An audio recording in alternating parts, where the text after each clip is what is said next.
ഒരുത്തി, ലോകം ശപിച്ചവൾ, പാവിയെന്ന് മുദ്രകുത്തപ്പെട്ടവൾ, അമ്മയാകാനുള്ള അതിയായ ആഗ്രഹം പേറി ജീവിതം നയിച്ചവൾ. എന്നാൽ ജീവിതം സമ്മാനിച്ചതോ പ്രതികൂലമായ സാഹചര്യങ്ങളും. എന്നാൽ വിട്ടുകൊടുക്കാൻ അവൾ തയ്യാറായില്ല. അവളുടെ ദുഃഖം പ്രാർത്ഥനയാക്കി അവൾ മാറ്റി. നേരിട്ട അവഗണനയും പരിഹാസവും അവളെ കൂടുതൽ ശക്തിപ്പെടുത്തി.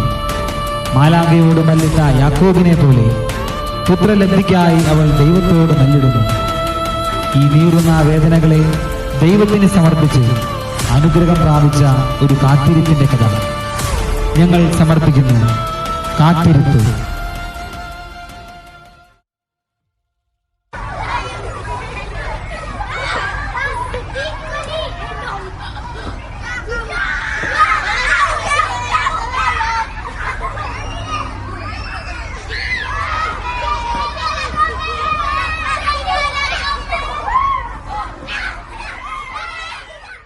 പിള്ളേരെ ഓടരുത്. ഹനെ, ഇന്നലെയാണ് എൻ്റെ 7ാമത്തെ കുഞ്ഞ് പിറന്നത്. ഇന്ന് വരെ നിനക്ക് ഒരു കുഞ്ഞു പോലുമില്ല. ദൈവം നിന്നെ മറന്നു പോയതായിരിക്കുമല്ലേ?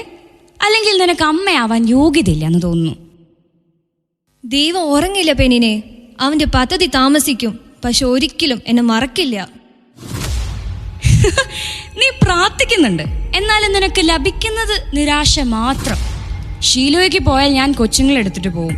നീ ഇടതുവശം ഇരിക്കും, നിലവിളി കൊണ്ട് നിറഞ്ഞ ഒരവസ്ഥ. ഇതിനൊരു അന്ത്യമില്ല. മാരകമായ വല്ല പാപം ചെയ്തോ നീ?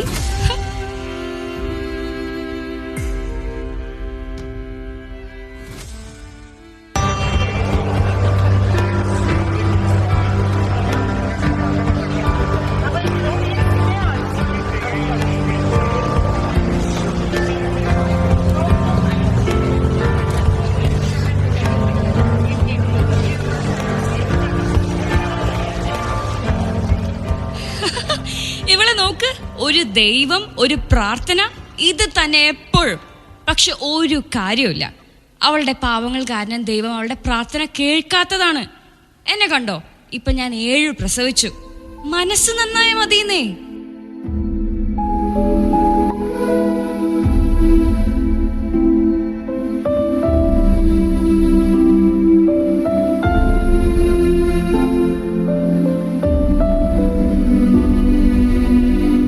സൈന്യങ്ങളുടെ ദൈവമായ യഹോവേ, ഇതൊരു കുഞ്ഞിന് വേണ്ടിയുള്ള അപേക്ഷ മാത്രമല്ല, എൻ്റെ ആത്മാവിൻ്റെ വിലാപമാണിത്. അങ്ങയുടെ ദാസിയെ വിസ്മരിക്കരുതേ. എനിക്കൊരു പുത്രനെ നൽകിയാൽ അവൻ്റെ ജീവിതകാലം മുഴുവൻ ഞാൻ അങ്ങേക്ക് പ്രതിഷ്ഠിക്കും. അവൻ്റെ ശിരസിൽ കത്തി സ്പർശിക്കുകയില്ല. സ്ത്രീയെ, നീ മദ്യപിച്ചിട്ടുണ്ടോ? നിന്റെ ലഹരി അവസാനിപ്പിക്കുക. യജമാനനെ, ഞാനൊരു ദുഃഖമുള്ള സ്ത്രീയാണ്, മദ്യമല്ല. ഞാൻ എൻ്റെ ഹൃദയം ദൈവത്തിന്റെ മുൻപിൽ തുറന്നതാണ്. ഒരു കുഞ്ഞില്ലാതെ എൻ്റെ വിഷമം ഒരുപാട് നാളായി അനുഭവിക്കുന്നവളാണ് ഞാൻ. ഈ തവണയെങ്കിലും ദൈവം ഞാൻ ചോദിച്ചത് എനിക്ക് തരുമോ?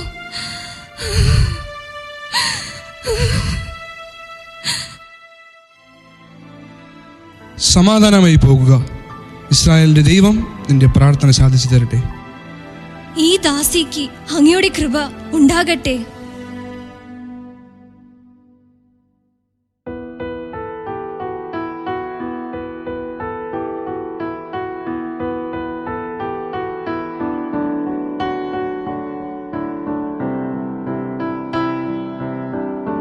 ഹന്ന, നീ എന്താ ഒന്നും കഴിക്കാത്തത്? എനിക്ക് വിശപ്പില്ല എൽക്കണ്ണ. ഹന്ന, നീ കരയുന്നത് എന്തിനാണ്? 10 പുത്രന്മാരെക്കാൾ ഞാൻ നിനക്ക് ഏറ്റവും പ്രിയപ്പെട്ടവനല്ലേ? കുറച്ച് മാസങ്ങൾക്ക് ശേഷം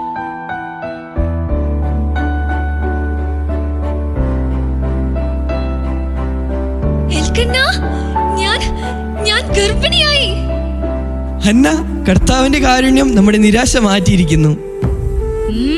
പിന്നെ ദൈവം നിരാശ മാറ്റിയിരിക്കുന്നു അത്രേ.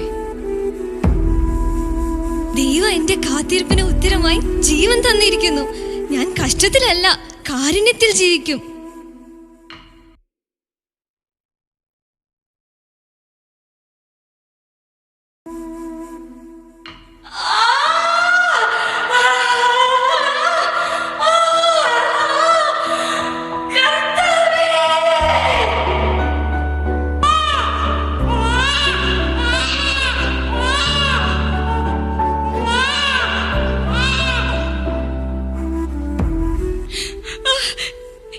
ഇവൻ എനിക്ക് ദൈവം തന്നതാണ്. ഇവന്റെ പേര് സാമുവൽ.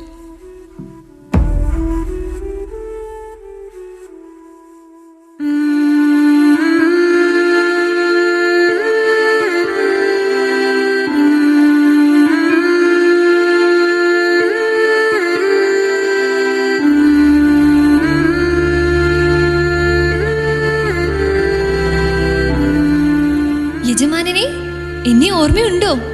കുറച്ച് വർഷങ്ങൾക്ക് മുൻപ് ഇതാ ഇവിടെ ദൈവത്തിന്റെ സന്നിധിയിൽ ഒരു കുഞ്ഞിന് വേണ്ടി ഞാൻ കരഞ്ഞപേക്ഷിച്ചിരുന്നു. ദേ, ഈ പൈതലിന് വേണ്ടിയാണ് ഞാൻ ദൈവത്തോട് അപേക്ഷിച്ചത്. ഇപ്പോൾ ഞാൻ അവനെ ദൈവത്തിന് കൊടുക്കുന്നു. യഹോവ എനിക്ക് കാരുണ്യപൂർവ്വം നൽകി. ഞാനിതാ അവന് തിരിച്ചു നൽകുന്നു.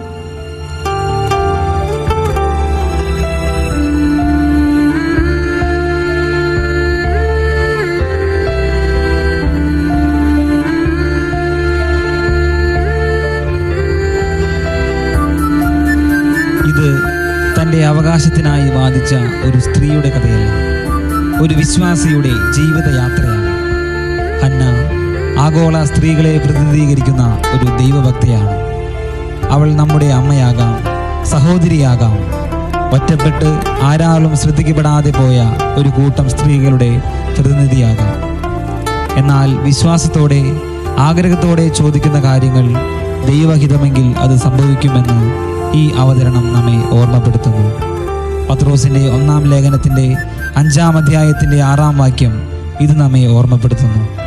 ദൈവത്തിൻ്റെ ശക്തമായ കരത്തിന് കീഴിൽ നിങ്ങൾ താഴ്മയോടെ നിൽക്കുവിൻ, അവിടുന്ന് തക്ക സമയത്ത് നിങ്ങളെ ഉയർത്തിക്കൊള്ളും.